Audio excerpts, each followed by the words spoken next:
Good evening. Tonight, I can report to the American people and to the world that the United States has conducted an operation that killed Osama Bin Laden, the leader of al-Qaeda, and a terrorist who's responsible for the murder of thousands of innocent men, women, and children. It was nearly 10 years ago that a bright September day was darkened by the worst attack on the American people in our history.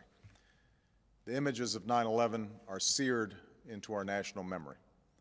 Hijacked planes cutting through a cloudless September sky, the Twin Towers collapsing to the ground, black smoke billowing up from the Pentagon, the wreckage of Flight 93 in Shanksville, Pennsylvania, where the actions of heroic citizens saved even more heartbreak and destruction. And yet we know that the worst images are those that were unseen to the world. The empty seat at the dinner table, children who were forced to grow up without their mother or their father, parents who would never know the feeling of their child's embrace, nearly 3,000 citizens taken from us, leaving a gaping hole in our hearts. On September 11th, 2001, in our time of grief, the American people came together. We offered our neighbors a hand, and we offered the wounded our blood. We reaffirmed our ties to each other and our love of community and country. On that day, no matter where we came from, what God we prayed to, or what race or ethnicity we were united as one American family. We were also united in our resolve to protect our nation and to bring those who committed this vicious attack to justice. We quickly learned that the 9/11 attacks were carried out by al-Qaeda, an organization headed by Osama Bin Laden, which had openly declared war on the United States and was committed to killing innocents in our country and around the globe. And so we went to war against al-Qaeda to protect our citizens, our friends, and our allies. Over the last 10 years, thanks to the tireless and heroic work of our military and our counterterrorism professionals, we've made great strides in that effort. We've disrupted terrorist attacks and strengthened our homeland defense. In Afghanistan, we removed the Taliban government, which had given bin Laden and al-Qaeda safe haven and support.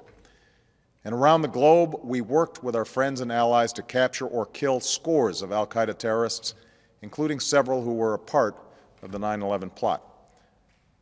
Yet Osama bin Laden avoided capture and escaped across the Afghan border into Pakistan. Meanwhile, al-Qaeda continued to operate from along that border and operate through its affiliates across the world. And so shortly after taking office, I directed Leon Panetta, the director of the CIA, to make the killing or capture of bin Laden the top priority of our war against al-Qaeda, even as we continued our broader efforts to disrupt, dismantle, and defeat his network.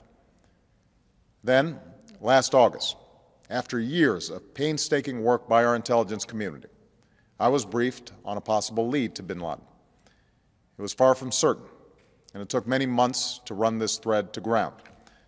I met repeatedly with my national security team as we developed more information about the possibility that we had located bin Laden hiding within a compound deep inside Pakistan. And finally, last week, I determined that we had enough intelligence to take action and authorized an operation to get Osama bin Laden and bring him to justice. Today, at my direction, the United States launched a targeted operation against that compound in Abbottabad, Pakistan. A small team of Americans carried out the operation with extraordinary courage and capability. No Americans were harmed. They took care to avoid civilian casualties. After a firefight, they killed Osama bin Laden and took custody of his body. For over 2 decades, bin Laden has been al-Qaeda's leader and symbol and has continued to plot attacks against our country and our friends and allies. The death of bin Laden marks the most significant achievement to date in our nation's effort to defeat al-Qaeda. Yet his death does not mark the end of our effort. There's no doubt that al-Qaeda will continue to pursue attacks against us. We must and we will remain vigilant at home and abroad. As we do, we must also reaffirm that the United States is not and never will be at war with Islam. I've made clear, just as President Bush did shortly after 9/11, that our war is not against Islam. Bin Laden was not a Muslim leader.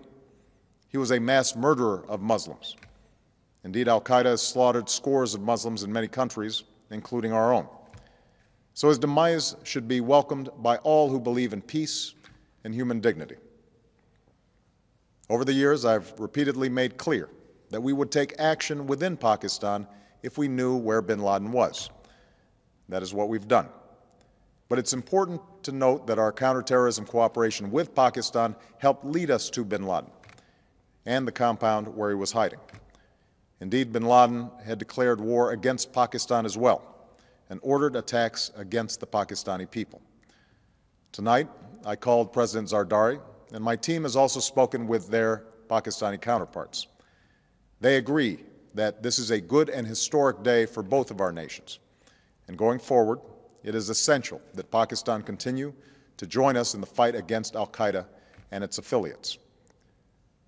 The American people did not choose this fight. It came to our shores and started with the senseless slaughter of our citizens. After nearly 10 years of service, struggle, and sacrifice, we know well the costs of war. These efforts weigh on me every time I, as Commander-in-Chief, have to sign a letter to a family that has lost a loved one, or look into the eyes of a service member who's been gravely wounded. So Americans understand the costs of war. Yet, as a country, we will never tolerate our security being threatened, nor stand idly